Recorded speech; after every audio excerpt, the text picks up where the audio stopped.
Bonjour et bienvenue à Pasteur, j'ai une question. Je suis là pour répondre à la question de Fidèle de France. Écoutez la question de Fidèle et voilà. Comment un chrétien peut-il entendre la voix du Saint-Esprit? Merci Fidèle pour cette question. On va faire un petit parcours ensemble qui est assez intéressant. On va parler un peu sur le Saint-Esprit. Et c'est quoi le Saint-Esprit? Le Saint-Esprit, c'est la troisième personne de la Trinité. Il a été là depuis dès le commencement. Quand Dieu a dit faisons l'homme à notre image et selon notre ressemblance, le Saint-Esprit était là. Le Saint-Esprit était là aussi quand Dieu allait stopper ou arrêter la construction de la tour de Babel. C'est vraiment, le Saint-Esprit était toujours à l'œuvre depuis dans la création. Il est aussi à l'œuvre aujourd'hui. Le Saint-Esprit, c'est vraiment quelqu'un qu'on doit vraiment écouter, qu'on doit vraiment apprendre à entendre sa voix. Il est le gouverneur général du royaume de Dieu. Au premier abord, quel est le rôle d'un gouverneur dans un royaume? Le gouverneur dans un royaume, ce qu'il fait là, c'est lui qui transmet, ou celui qui enseigne les habitants de cette colonie-là sur comment fonctionnait le pays colonisant. Si un pays est allé coloniser un autre pays, le pays va installer dans ce pays colonisé un gouverneur qui n'est pas un étranger. Il doit être quelqu'un du pays colonisant. Il va être installé dans ce pays-là. Il a pour devoir d'enseigner les habitants de cette colonie le langage ou la langue, la culture, le code d'éthique et même la cuisine, tout ce qui se passe dans le pays colonisant. Il est vraiment quelqu'un d'important. Quand on résiste à la voix du gouverneur, on résiste au gouvernement. Quand on dit non à ce que le gouverneur a dit, on dit non au gouvernement. Quand on dit non au gouverneur, on prend son indépendance du pays colonisant. C'est ça le rôle du Saint-Esprit. C'est comme un gouverneur. C'est lui qui gouverne le royaume de Dieu sur la terre. C'est lui au travers de qui Dieu parle à l'être humain. Et c'est lui qui est là pour nous transmettre la parole de Dieu, la volonté de Dieu. Il connaît le cœur de Dieu. Il connaît la pensée de Dieu. Il connaît ce qui se passe dans le ciel. Il est actif maintenant sur la terre. Il est responsable de la formation de tous les enfants de Dieu. Le Saint-Esprit, il est un professeur. Il est une aide substantielle. Il est le paraclète. Il aide, il construit, il supporte, il encourage, il fortifie. Il joue un rôle moteur dans la croissance d'un enfant de Dieu. Comment peut-on arriver à entendre la voix du Saint-Esprit? Il faut comprendre, il est le gouverneur. Résister au gouverneur, c'est résister au pays colonisant. Non, pour comprendre ça, il faut aller dans une série ou une prédication ou un enseignement sur l'homme en trois dimensions. L'homme est créé en trois dimensions, esprit, âme et le corps. Pour comprendre ce concept d'entendre la voix du Saint-Esprit, en dehors de la compréhension sur l'homme en trois dimensions, on va passer à côté de quelque chose de très puissant. L'homme est créé en trois dimensions, esprit, âme et le corps. Il y a aussi une localisation pour ces trois dimensions-là. Où est-ce que le corps est localisé? Où est-ce que l'âme est localisée? Où est-ce que l'esprit est localisé? Quel endroit là où se trouve l'âme, le corps ou l'esprit? On va lire un texte biblique et là on va aller comme ça. En Thessaloniciens 5, le verset 23. Que le Dieu de paix vous sanctifie lui-même et que tout votre être, esprit, âme et le corps soient conservés irrépréhensibles lors de l'avènement de notre Seigneur Jésus-Christ. Esprit, âme et le corps. L'homme est créé en trois dimensions.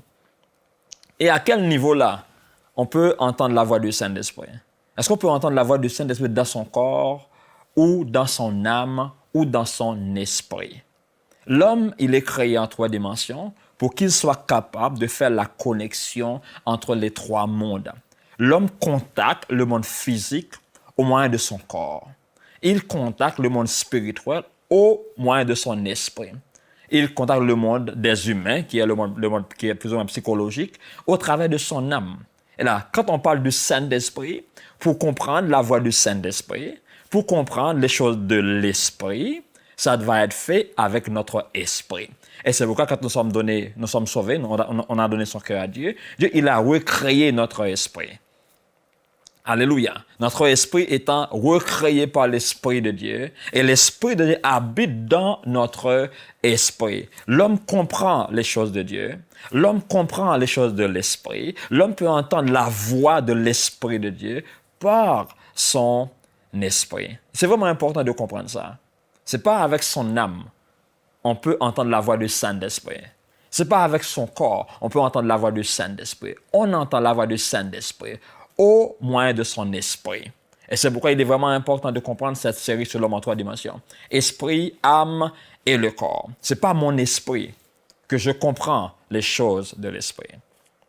C'est pas mon âme que je comprends les choses qui ont rapport à l'être humain. C'est pas mon corps que je contacte le monde matériel, le monde physique et le monde palpable. Et là, quand on parle des choses de l'esprit, on parle de la voix du Saint-Esprit, on parle de la communion du Saint-Esprit, on parle de la relation avec Dieu. Cela a rapport avec notre esprit. Car Dieu, il est esprit. Il faut ceux qui l'adorent en esprit et en vérité. Ceux qui ont leur cœur recréé, qui ont leur esprit recréé, qui peuvent adorer Dieu en esprit et en vérité. On est créé en 3 dimensions, esprit, âme et le corps. Et quelle dimension là qui entend, qui écoute la voix du Saint-Esprit? C'est notre esprit. Notre esprit. C'est notre esprit qui comprend les choses de l'esprit. Et c'est pourquoi beaucoup de gens sont en difficulté de comprendre les choses de Dieu. Quand on parle de la nouvelle naissance, on parle de beaucoup de choses spirituelles. Ils sont vraiment confus parce qu'ils essaient de comprendre les choses avec leur tête, avec leur âme, avec la logique, le rationalisme. Ils veulent d'écouter la voix du Saint-Esprit avec leur pensée. Non, on doit faire un switch, comme on dit en anglais, on doit sortir d'un système pour être dans un autre. C'est comme une maison qui a 3 systèmes d'énergie. Dans mon pays, par exemple, on a 3 systèmes d'énergie. On a le courant public. On peut avoir le courant public. On peut avoir un inverteur qui est un système de connexion. On place les batteries, on fait un peu de connexion. On peut avoir une génératrice. Il y a certaines maisons dans mon pays qui ont ces 3 systèmes de fonctionnement en électrique. Quand l'énergie publique est là, on a dû faire un mouvement dans un petit coin là et on est là sur l'énergie publique. Et quand on n'a plus l'énergie publique, on est allé sur l'inverteur ou la génératrice. Et là, il y a des choses qui sont dans la maison. On ne peut pas les plugger sur l'inverteur ou sur la génératrice ou sur l'énergie publique. Et il faut qu'il y ait un peu de mouvement. C'est comme ça l'être humain. Quand il y a des choses de l'esprit, on doit quitter le terrain de l'âme. On doit quitter le terrain du corps. On doit quitter le terrain de la pensée pour entrer dans le terrain de l'esprit. Comprendre les choses de l'esprit, c'est dans le terrain de l'esprit. C'est au niveau de l'esprit. L'homme est créé en 3 dimensions, esprit, âme et le corps. Par mon corps, je contacte le monde physique, tangible et palpable. Par mon esprit, je contacte le monde spirituel. Par mon âme, je contacte le monde des humains. C'est vraiment important de comprendre ce principe-là. Maintenant, où est-ce que se localise notre esprit? Où se trouve notre esprit? Parce que là, quand on dit là, comment entendre la voix du Saint-Esprit? Mais où est-ce que se trouve notre esprit? Dans quel coin là? Où se trouve ça? Et j'aimerais lire pour voir un texte biblique et qui va pouvoir nous éclairer sur la localisation de notre esprit. Jean chapitre 7, les versets 37 au verset 39. Le dernier jour, le grand jour de la fête, Jésus se tenant debout, s'écria, « Si quelqu'un a soif, qu'il vienne à moi et qu'il boive. Et celui qui croit en moi, des fleuves d'eau vive coulera de son sein. » Comme dit l'Écriture, il a dit cela de l'Esprit que devaient recevoir ceux qui croyaient en lui, car l'Esprit n'était pas encore, parce que Jésus n'avait pas encore été glorifié. Ceux qui ont soif sont invités à venir boire dans les fleuves, et cela, il y a une source d'eau vive qui coulera dans le sein de ceux qui ont soif. Et le sein ici, c'est le mot grec, c'est koilia. C'est le creux de soi-même. C'est à l'intérieur de soi-même. C'est le coin le plus profond c'est dans son ventre. C'est là se localise notre esprit. C'est dans c'est dans notre être intérieur, notre ventre. Et c'est dans notre creux, dans notre cœur, à l'intérieur de nous, que se localise notre esprit. Et Dieu nous parle dans cette zone-là. Dieu nous parle par son esprit. Il y a des moments où Dieu nous parle audiblement, mais très souvent, plus souvent, et très activement, Dieu nous parle par notre esprit. Il faut savoir la localisation de l'esprit. C'est le koilia, le creux de soi-même, à l'intérieur de soi-même, dans le ventre de soi-même. C'est là que se localise notre esprit. Et Dieu nous parle dans notre esprit. Salomon a dit que l'esprit de l'homme, c'est la lampe de l'Éternel. Dieu, il éclaire l'homme au moyen de son esprit. Il est vraiment impératif à ce qu'on écoute, à ce qu'on entende la voix du Saint-Esprit. Et c'est là ce que Dieu nous éclaire dans notre esprit par le Saint-Esprit. Le Saint-Esprit, il faut savoir que le Saint-Esprit, il parle. Aujourd'hui, il parle. Le Saint-Esprit a une voix. Alléluia. Il parle. Et s'il parle, quelqu'un doit écouter. Quelqu'un doit l'entendre. Et c'est vraiment une très bonne question de savoir comment entendre la voix du Saint-Esprit. On est créé entre la dimension esprit, âme et le corps. Et où est-ce que se localise là? L'esprit, c'est au plus profond de nous-mêmes. Et en même temps, l'esprit parle. Acte 13, le verset 2. Pendant qu'ils servaient le Seigneur dans leur ministère. Vous savez, on voit une génération qui servait le Seigneur dans leur ministère. Ces gens-là étaient au bon endroit et au bon moment dans leur destinée et dans leur appel. Pendant qu'ils servaient Dieu dans leur ministère. Ils étaient au bon endroit. Non seulement ils servaient Dieu dans leur ministère, ils jeûnaient. Ils étaient en train de jeûner. Ils étaient en train de chercher la présence de Dieu. Ils étaient en train de chercher la voix du Saint-Esprit. Les gens voulaient savoir qu'est-ce que Dieu voulait pour leur génération, pour leur Église. Les gens avaient eu vraiment une soif d'entendre la voix du Saint-Esprit. Les gens ne voulaient pas être dans leur coin en faisant leurs propres affaires. Ils voulaient être dans ce que Dieu faisait à l'époque. C'est pourquoi ils se mettaient à part, ils priaient, ils étaient dans leur ministère et qu'ils jeûnaient. Alors pour entendre la voix du Saint-Esprit, il faut être au courant que le Saint-Esprit, il parle. Et il cherche à vous parler aujourd'hui. Et pendant qu'il jeûnait, le Saint-Esprit dit, ah oui, le Saint-Esprit dit, le Saint-Esprit a parlé, il a dit, mettez-moi à part Paul et Barnabas pour l'œuvre à laquelle je les ai appelés. Et voilà, on ne peut pas être dans son ministère, on ne peut pas être dans sa destinée, on ne peut pas être dans sa place tant qu'on n'écoute pas la voix du Saint-Esprit. Tant qu'on n'a pas été disposé pour écouter le Saint-Esprit, on ne donne pas son cœur au Saint-Esprit, on ne croit pas dans le Saint-Esprit, on n'a pas les informations sur le Saint-Esprit, on ne peut pas entendre la voix du Saint-Esprit. Pendant que les gens étaient en train de jeûner, étaient en train d'opérer dans leur ministère, le Saint-Esprit a dit, mettez-moi à part Paul et Barnabas. Soudainement, alors que les gens, après avoir jeûné et prié, ils imposèrent les mains au Paul et au Barnabas et les laissaient partir. Barnabas et Paul envoyés par le Saint-Esprit. Alléluia. Aujourd'hui, le Saint-Esprit cherche quelqu'un pour envoyer dans le champ missionnaire, dans les différents coins du monde. Le Saint-Esprit vous cherche aujourd'hui. Il cherche quelqu'un pour qu'il parle aujourd'hui. Et là, on doit être prêt à écouter sa voix. Pendant qu'il priait, pendant qu'il jeûnait, pendant qu'il se mettait à part pour écouter la voix du Saint-Esprit, pendant qu'il cherchait Dieu, pendant qu'il était dans la présence du Saint-Esprit, il était au courant que le Saint-Esprit est le gouverneur du royaume de Dieu. Il était au courant que le Saint-Esprit, c'est lui qui donne des ordres, qui donne des commandes. Ils étaient au courant que c'est le Saint-Esprit qui est là pour nous orienter dans la bonne direction. Ils étaient au courant que c'est le Saint-Esprit qui a le cœur de Dieu. Il a la pensée de Dieu. Il est la voix de Dieu. Alléluia. Il comprenait ça très bien que le Saint-Esprit joue un rôle moteur dans la construction de l'Église. Et très souvent, quand on n'écoute pas la voix du Saint-Esprit, on prend des décisions bizarres. On prend des directions bizarres et qui nous fait coûter vraiment très cher dans l'avenir. Mais c'est vraiment important d'écouter la voix du Saint-Esprit. Il parle. Il est en train de nous parler aujourd'hui. Et non seulement il parle, il assiste. Il est là pour nous assister. Il est là pour nous aider. On doit être très anticipatif aujourd'hui.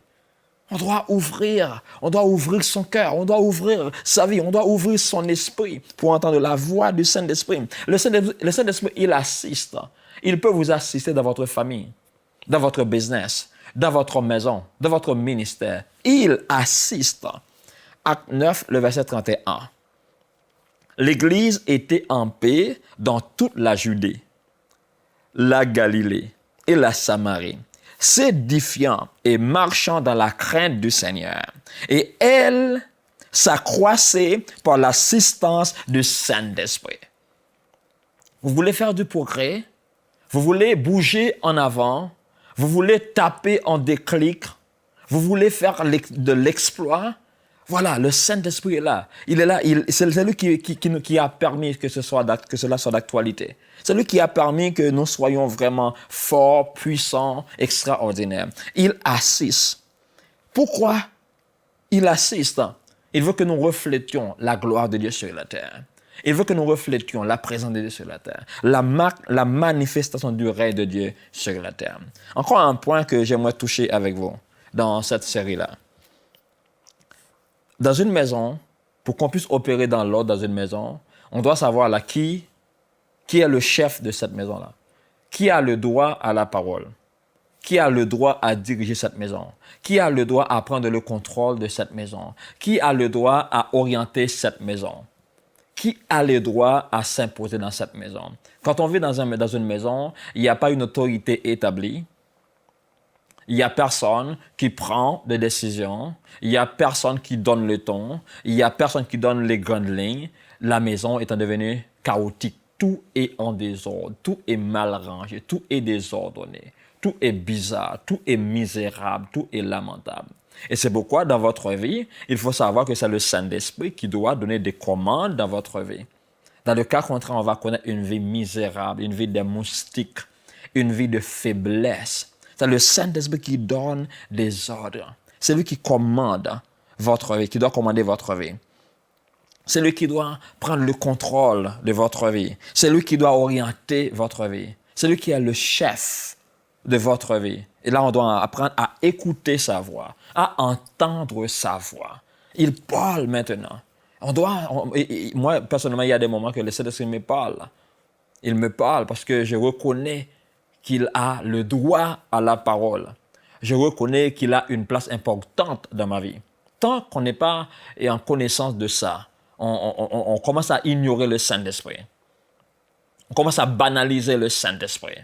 On commence à mépriser le Saint-Esprit. Il ne peut pas vous parler. Le Saint-Esprit doit être votre meilleur ami. Il doit être votre meilleur partenaire. Dans votre ministère, dans votre entreprise, dans votre famille, il doit être votre meilleur partenaire. Et aujourd'hui, il parle. Il parle pour nous enseigner, il parle pour nous transmettre la pensée de Dieu.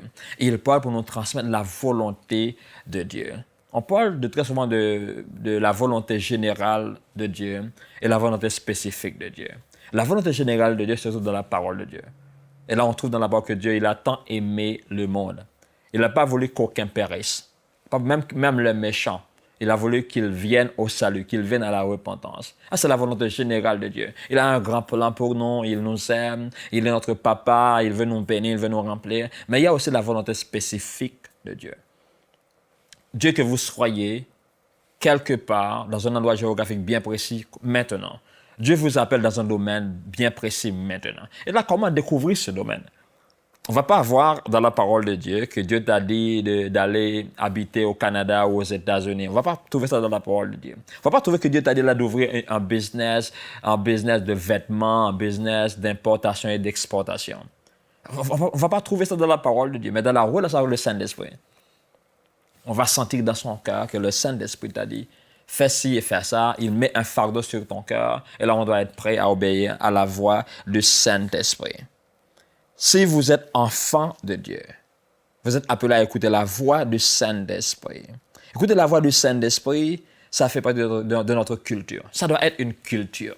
Ça doit être un mode de vie, une façon de vivre, une façon d'opérer, une façon de vivre. On doit vivre à l'attente.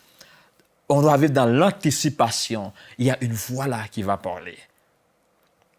C'est comme on est quelque part là, on est quelque part là, on attend à ce que quelqu'un vienne là, et il commence par citer votre nom. Quelqu'un vient là, commence par dire là, il commence par citer votre nom. Et là, on est vraiment anticipatif pour écouter cette voix. Quand votre nom est cité, afin que vous puissiez vous lever pour aller là où vous devez aller. Et aujourd'hui, le Saint-Esprit, c'est comme ça. Il est en train de parler, il est en train de citer votre nom. Mais quand on ne donne pas attention, on s'occupe à des choses bizarres, à des choses qui ne valent pas la peine, on va louper la chose la plus importante dans votre vie. Les enfants de Dieu sont ceux qui sont dirigés par l'Esprit de Dieu. Je vous lis en dernier verset. Et je pense que ça va pouvoir vous aider à comprendre. C'est vraiment important d'écouter la voix du Saint-Esprit.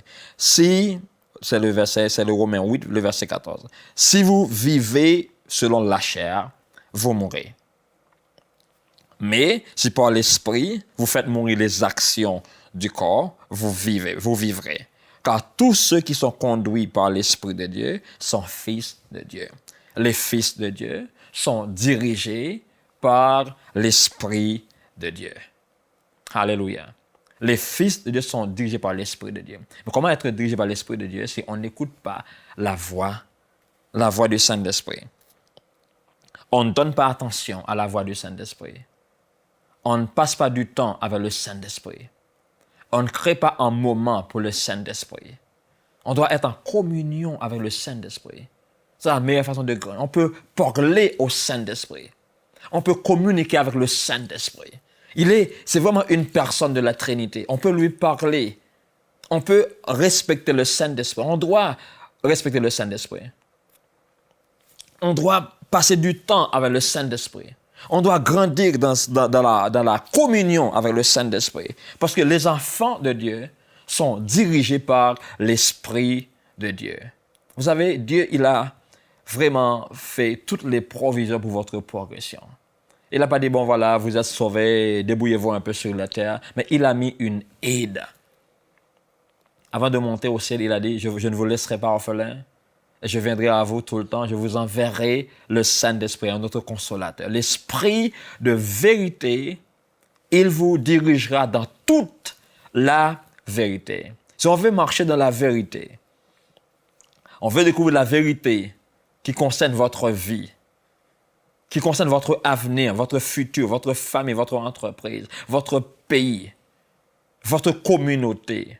C'est le Saint-Esprit qui peut le faire là. Car les enfants, les fils de Dieu sont dirigés par l'Esprit de Dieu. Les fils de Dieu entendent la voix du Saint-Esprit. Les fils de Dieu obéissent à la voix du Saint-Esprit. Les fils de Dieu se soumettent à la voix du Saint-Esprit. On peut écouter la voix du Saint-Esprit par son esprit qui est recréé. Malheureusement aujourd'hui, on écoute beaucoup de voix. On entend beaucoup de voix qui nous mènent nulle part. Et là, on donne son temps à des choses qui nous mènent nulle part. On donne son temps à des choses qui sont un peu bizarres. On donne son temps à des choses qui ne valent pas vraiment la peine. On donne son temps à des choses qui sont vraiment pourries, mais on ne donne pas son temps au Saint-Esprit. Comment on va faire du progrès dans sa vie? Comment on va découvrir la volonté spécifique de Dieu pour ce moment, pour ce mois-là? Vous savez, Dieu, il est en train d'agir. Maintenant, Dieu, il fait quelque chose maintenant.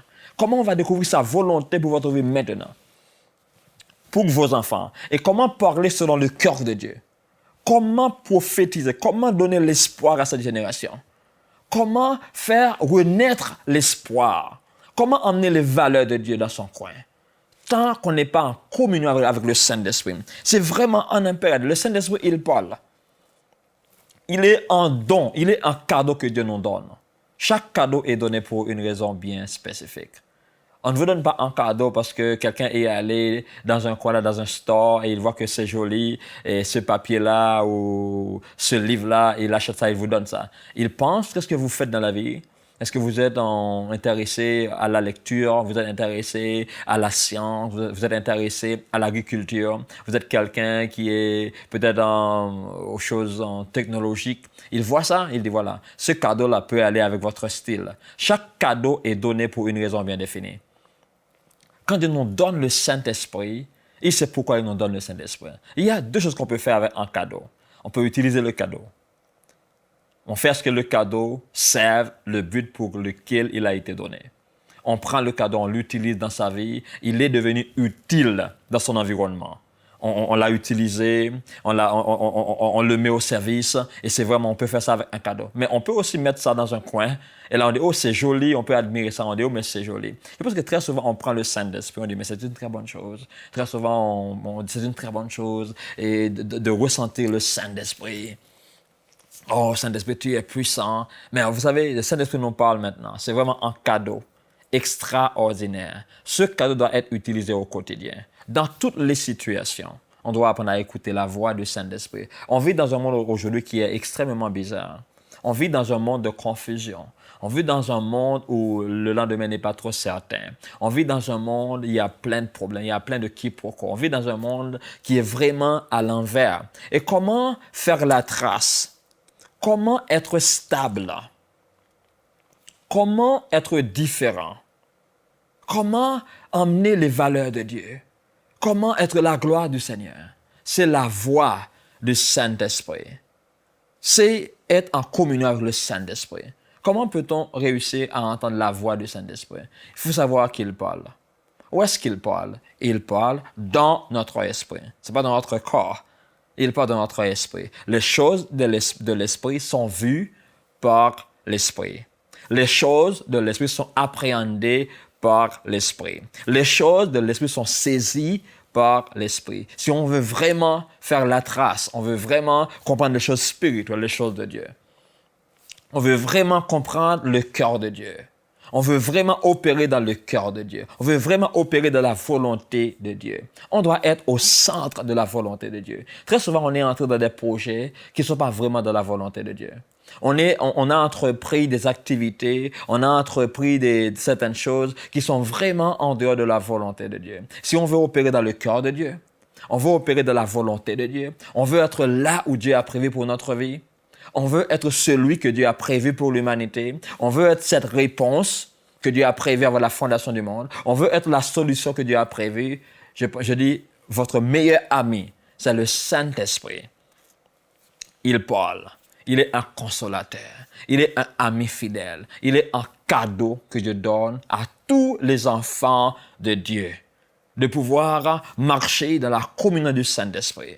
De pouvoir être en intimité avec le Saint-Esprit. Dans ma vie personnelle, il y a bien de temps, je commence à découvrir l'importance d'opérer dans une intimité avec le Saint-Esprit. Une intimité profonde, une intimité extraordinaire.